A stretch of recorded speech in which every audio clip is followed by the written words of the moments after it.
बिस्मिल्लाहिर्रहमानिर्रहीम। Dear student, अस्सलाम वालेकुम। क्वेश्चन नंबर 6 है, find the value of x in the following. ठीक है जी, तो इनमें से हमने एक्स की वैल्यू फाइंड करनी है। पहला पार्ट उसका मैंने लिखा हुआ है कि log 4 और उसकी पावर 8 है इज इक्वल टू एक्स है। तो सबसे पहले हम इसमें क्या करेंगे कि हम इसको एक्सपोनेंशियल फॉर्म में लिखते हैं, यानी log को ख़त्म करते हैं। तो उसका तरीका क्या है कि आप 4 के ऊपर ये इक्वल के आगे जो एक्स है इसको ट्रांसफ़र कर दें और 8 को इस तरफ ले आएँ। ठीक हो गया जी, एक्सपोनेंशियल फॉर्म में आ गया। इसके बाद या तो हमें पावर सेम करनी है या हमें बेस सेम करने हैं। अब पावर तो सेम नहीं हो सकती क्योंकि इधर एक्स है इधर एक्स तो बनेगा नहीं, लेकिन बेस सेम हो सकते हैं। ये 4 है इधर 8 है, तो हम इन अगर दोनों की फैक्टराइजेशन कर दे तो हो जाएगा। जैसे कि 8 की अगर फैक्टराइजेशन करें, 2 4 जार, 2 2 जार और 2 1 जार। तो अब 4 की फैक्टराइजेशन अगर हमने करनी हो तो उसको हम यहाँ से ले सकते हैं क्योंकि ये 4 की इसमें ऑलरेडी शामिल है। तो ये 2 की पावर बन जाएगा 2 और साथ में x ऑलरेडी है, और इधर हमारा 2 की पावर बन जाएगा 3, 1 2 और 3। ठीक है जी, तो यहाँ पे देखें बेस इक्वल हो चुकी है, तो हम यहाँ पे लिखेंगे बेसिस आर इक्वल। सो इनको स्किप कर दें, यानी जो बेसिस हैं आप इनको छोड़ सकते हैं और आपके पास क्या आ जाएगा x 2x is equal to 3। ठीक है, तो हम लिखेंगे 2x इज इक्वल टू 3 और 2 क्योंकि मल्टीप्लाई इस तरफ आके डिवाइड हो जाएगा, तो हमारे पास ये क्या आंसर बनेगा जी, हमारे पास ये आंसर बनेगा x इज इक्वल टू 3/2। तो इस तरह ये पहला पार्ट कंप्लीट होता है। स्टूडेंट पार्ट नंबर 2 है 1/9 इसकी पावर 3x है और इज इक्वल टू 27 है। तो इसमें भी हमने x की वैल्यू को फाइंड करना है। तो सबसे पहले हम जो 9 है इसको इसकी फैक्टराइजेशन करते हैं और 27 की भी, यानी इसको एक्सपोनेंशियल फॉर्म में ना पावर की शक्ल में ले लेते हैं।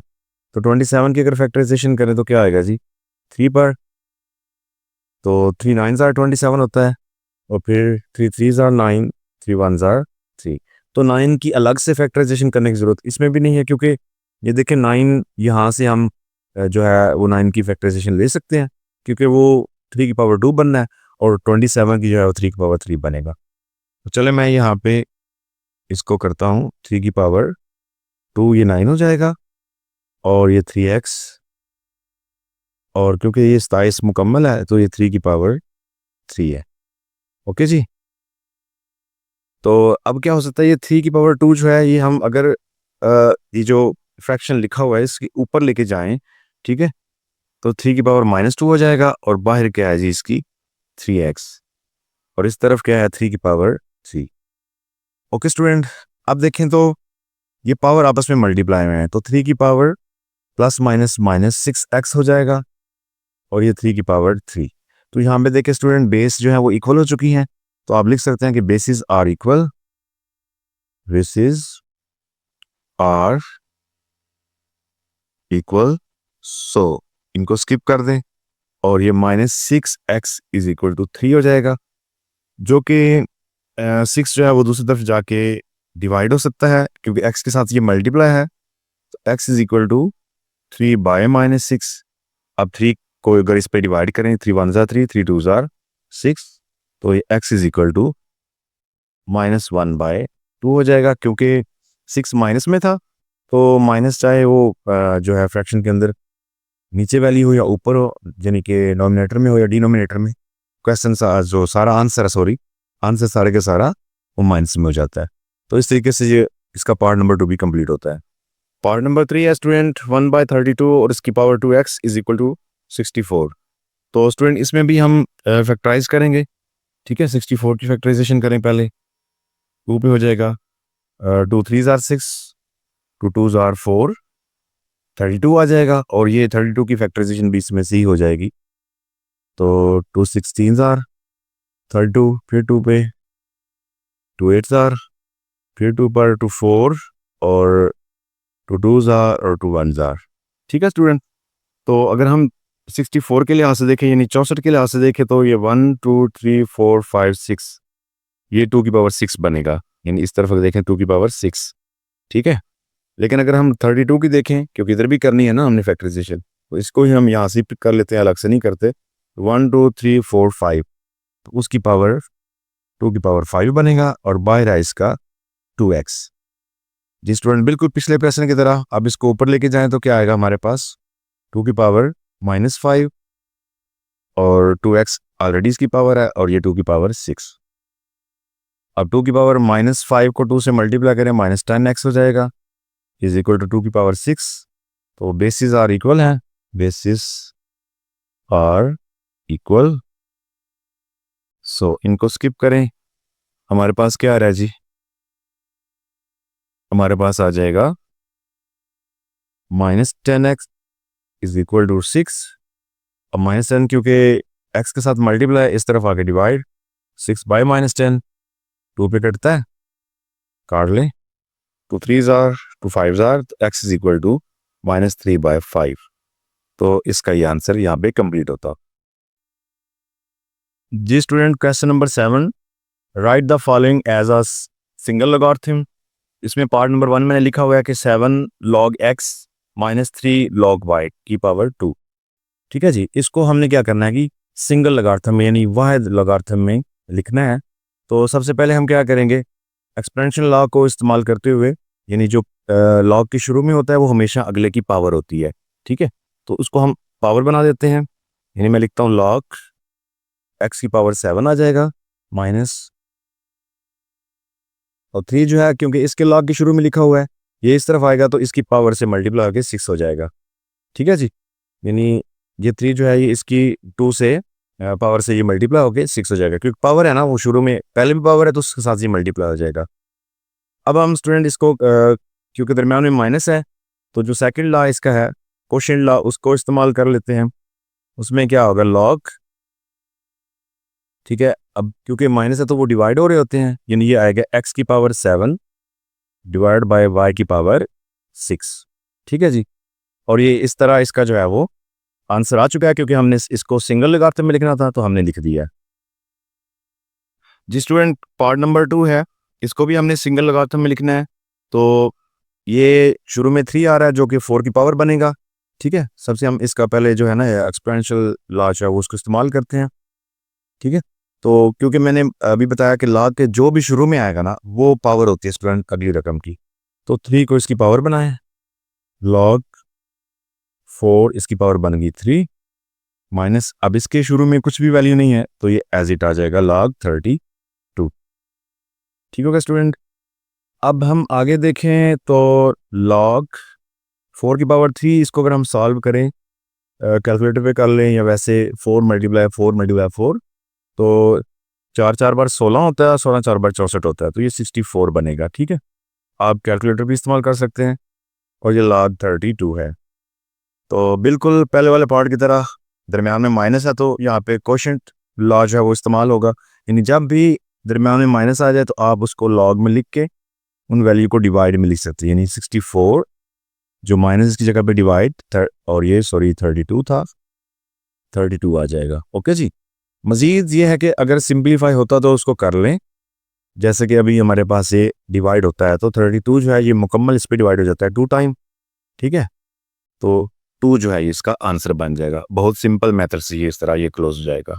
जी स्टूडेंट, पार्ट नंबर 3 है कि 1/3 और ब्रैकेट के अंदर log 3 की पावर 8 है प्लस log 5 की पावर 27 है, और ब्रैकेट क्लोज हो रही है, आगे माइनस log 5 की पावर 3 है। तो स्टूडेंट इसको भी हमने सिंगल लॉगरिथम में लिखना है, तो सबसे पहले हम क्या कर सकते हैं, बेहतर यह है कि हम सबसे पहले जो 8 और ये जो 27 है इनको फैक्टराइज कर लें। ठीक है, 8 की फैक्टराइजेशन करेंगे तो क्या आएगा, 2 4 जार 8, 2 2 जार 4, 2 1 जार 2। इसी तरह 27 की भी कर लें, 27 की करेंगे तो 3 पे होगी, 3 9 जार 27, 3 जार 9 और 3 1 जार 3। जी स्टूडेंट, इसको एज इट आने दें 1/3। इसके बाद हमारे पास आ रहा है जी log 3 की पावर जो पहले 8 थी अब वो 2 की पावर 3 बन जाएगा, क्योंकि हमने इसको 8 को फैक्टराइज कर लिया ना 1 2 3, तो 2 की पावर 3 बन जाएगा। इसी तरह log 5, तो इसकी पहले पावर 27 थी, अब वो बनेगी 3 की 3, क्योंकि इसको भी हमने फैक्टराइज किया तो ये 3 की पावर 3 बन जाता है। ब्रैकेट बंद और आगे जो है वैल्यू वो सेम एज इट ही रहेगी क्योंकि इसका सोल्यूशन नहीं बन रहा। चलें, अब क्या हो सकता है कि बाय यूजिंग पावर लॉ, ठीक है, ये जो पावर है ये शुरू में आ जाएगी, यानी 3 और log 3 की पावर 2 प्लस इस तरह ये भी 3 शुरू में और log 5 की पावर 3 माइनस ये एज इट log 5 की पावर 3। स्टूडेंट जो बाय 1/3 है और ब्रैकेट है, इसका मतलब क्या है कि 1/3 ये अंदर वाली सारी वैल्यूज से मल्टीप्लाई होगा। तो चलिए कर देते हैं 1/3 और ये 3 log 3 की पावर 2 प्लस 1/3 क्योंकि इससे भी मल्टीप्लाई होगा ना, और आगे 3 log 5 की पावर 3 माइनस log 5 की पावर 3। ठीक हो गया जी। अब देखिए तो ये 3 से कैंसिल, ये भी कैंसिल हो जाएगा, बचेगा क्या हमारे पास log 3 की पावर 2 प्लस अब ये सिर्फ log 5 की पावर 3 बच रहा है और माइनस ये भी log 5 की पावर 3। तो देखिए एक प्लस में है log 5 की पावर 3 और एक माइनस में है log 5 की पावर 3। तो स्टूडेंट ये तो यहाँ पे कैंसिल हो जाएंगे, इसलिए हमारे पास जो बच रहा है वो है log 3 की पावर 2। तो स्टूडेंट पावर को हम क्या कर लेंगे, पावर को शुरू में ले आए, तो ये आ जाएगा 2 log p। ठीक है जी, 2 log g। इस तरीके से ये जो है तीसरा पार्ट भी इसका क्लोज हो जाएगा। ठीक है स्टूडेंट, बिस्मिल्लाहिर्रहमानिर्रहीम। डियर स्टूडेंट अस्सलाम वालेकुम। क्वेश्चन नंबर 8 है रिव्यू एक्सरसाइज 2 का, expand the following using laws of logarithms.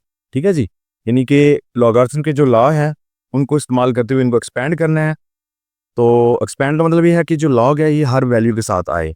ठीक है, तो सिंपली जो पहला इसका लॉ का लॉगरिथम का लॉ है प्रोडक्ट लॉ, उसको यूज़ करते हुए हम इसको इस्तेमाल कर सकते हैं। प्रोडक्ट लॉ क्या कहता है जी, यानी जितने भी वैल्यूज अगर उनमें मल्टीप्लाई है तो दरमियान में प्लस आ जाएगा और लॉग सब के साथ लिखा जाएगा। तो देखिए ये इनमें मल्टीप्लाई है, ठीक है, तो इनमें प्लस आता जाएगा और सबके साथ लॉग आ जाएगा। जैसा कि चलो मैं लिखता हूँ जी, लॉग एक्स दरमियान में मल्टीप्लाई है तो प्लस आ जाएगा, लॉग वाई इस तरह इधर भी मल्टीप्लाई है तो प्लस आ जाएगा, लॉग जी और इसकी पावर 6। ठीक हो गया जी। तो जो प्रोडक्ट लॉ है उसके मुताबिक इसको हमने एक्सपेंड कर लिया, लेकिन मज़ीद अगर देखें तो अगर किसी कोई वैल्यू मज़ीद हल होती है तो वो ज़रूर करें। लॉग एक्स लॉग वाई ये तो होगा नहीं, लेकिन ये लॉग जी जो है इसकी पावर है, तो इसको एक्सपेंशन लॉग को इस्तेमाल करते हुए पावर को शुरू में ला के इसको क्लोज कर देते हैं। Log x plus log y, ठीक है, प्लस अब 6 शुरू में आ जाएगा और लॉग जी। ठीक है स्टूडेंट, पहले जो है वो प्रोडक्ट लॉ इस्तेमाल हुआ, अब इस पे जो ये लास्ट वाली वैल्यू थी इस पे एक्सपोनेंशियल लॉ को इस्तेमाल किया जिसमें पावर जो है वो शुरू में आ गई थी। ठीक हो गया जी स्टूडेंट। पार्ट नंबर 2 है कि m की पावर 5 n की पावर 3 और इसका 6th रूट है और इसकी बेस 3 है, इसको भी हमने जो है वो एक्सपेंड करना है। तो क्या करेंगे जी, सबसे पहले जो है लॉग इसका जो रूट है 6th रूट इसको ख़त्म करें, तो बेस तो 3 है, तो m की पावर 5 n की पावर जो है वो 3 और रूट ख़त्म करने से पावर 1/6 हो जाएगी। ठीक है स्टूडेंट, नेक्स्ट जो है इस पे एक्सपोनेंशियल लॉ इस्तेमाल होगा, ठीक है, और वो शुरू में आ जाएगा 1/6 शुरू में, लॉग बेस 3 है और इसके ऊपर जो है m की पावर 5 है और n की पावर 3 है। ठीक है, अब क्या है, अब ये हो सकता है कि क्योंकि हमने एक्सपेंड करना है ना इसको, लॉग को सब वैल्यू के साथ आना है, तो अब लॉग को अंदर मल्टीप्लाई करें तो हमारे पास यानी जो प्रोडक्ट लॉ है उसको देखें, उसके मुताबिक क्या कर सकते हैं हम 1/6 ऐसे ही। ठीक है, अब क्योंकि ये सब की पावर थी तो मैं ब्रैकेट डाल रहा हूँ क्योंकि ये सबसे मल्टीप्लाई भी होना है ना, तो लॉग को अंदर मल्टीप्लाई करें तो बेस तो सब के साथ m के साथ भी आएगी, n के साथ क्योंकि दोनों की बेस ये 3 है, तो ये आएगा बेस 3 m की पावर 5। आगे क्योंकि प्रोडक्ट है देखिए यहाँ पे कोई साइन नहीं है तो प्लस आएगा, लॉग 3 और n की पावर भी 3। ठीक है जी, तो ब्रैकेट बंद। अब स्टूडेंट मजीद क्या हो सकता है कि ये पावर जो है वो शुरू में आ सकती हैं, ये 1/6 ऐसे ही रहने दें। ठीक है, एक्सपेंशन लॉ को इस्तेमाल करते हुए पावर शुरू में log 3 बेस और m प्लस इसकी पावर भी शुरू में आ जाएगी और log 3 और इसका जो है वो ये बेस 3 है सॉरी, और ये n। ठीक है जी, यहाँ पे इसकी ब्रैकेट क्लोज कर लें। चलें, अब मजीद 1/6 क्योंकि मल्टीप्लाई है, अगर तो स्टूडेंट इसका भी अंदर सोल्यूशन बने तो फिर इसको अंदर सबसे मल्टीप्लाई कर देना चाहिए, लेकिन अगर ना सोल्यूशन बन रहा हो तो वो कॉमन की शक्ल में ही बेहतर रहता है। 5 के साथ तो इसका सोल्यूशन नहीं बनेगा, लेकिन 3 के साथ बनता है। चलें, हम इसको अंदर मल्टीप्लाई करेंगे तो 5 डेफिनेटली 1 से मल्टीप्लाई हो जाएगा, 5/6 हो जाएगा और आगे log 3 बेस और m प्लस इसी तरह ये आगे मल्टीप्लाई हो तो ये आ जाएगा 3/6, क्योंकि 3 ने 1 से मल्टीप्लाई करना है ना, और log बेस 3 है और n। ठीक है, अब ब्रैकेट ऑफ हो जाएगी। मजीद एक स्टेप इसका हो सकता है, वो ये है कि ये ऐसे ही रहे, 5/6 log 3 और ये m प्लस ये कट सकता है, 3 1 जार 3 2 जार, तो 1/2 log 3 और ये पावर n। ये स्टूडेंट इस तरह ये एक्सपैंड होके सबके साथ जो है इसकी वो log जो है वो शामिल हो चुका है। ठीक है जी, student part number 3 log 8x की पावर 3 और इसका स्क्वायर रूट है, तो इनको भी हमने एक्सपैंड करना है। सबसे पहले हम स्क्वायर रूट को उठाएंगे, log 8x की पावर 3 और इसका स्क्वायर रूट उठाएं तो 1/2 आ जाएगा। अब आगे अगला स्टेप जो है वो एक्सपोनेंशियल लॉ को इस्तेमाल करते हुए ये जो पावर है वो शुरू में आ जाएगी, 1/2 log 8 और x की पावर 3। ठीक है जी, मजीद ये है कि इनके साथ ये जो 8 और x की पावर 3 है, ये इनके दरमियान में कोई साइन नहीं है, तो मतलब ज़रब हो रहा है यानी मल्टीप्लाई हो रहा है, तो ये प्रोडक्ट लॉ इस्तेमाल होगा यहाँ पर। ये 1/2 ऐसे ही, तो ब्रैकेट डाल लेते हैं, log 8 दरमियान में प्लस और log x की पावर 3। ठीक हो गया जी। मजीद अब देखिए 1/2 इधर भी मल्टीप्लाई होगा इधर भी, लेकिन 8 जो है इसकी फैक्टराइजेशन हो सकती है, तो पहले हम 8 की फैक्टराइजेशन कर लेते हैं जी। 2 4 जार 8, 2 2 जार 4, 2 1 जार 4, तो ये एज इट 1/2 ये आ जाएगा log 2 की पावर 3 प्लस log x की पावर 3। ठीक है जी, अब जो बाहर पावर है अगर हम उसको अंदर लिख भी लें तो मेरे ख्याल में ये सोल्यूशन बनेगा नहीं।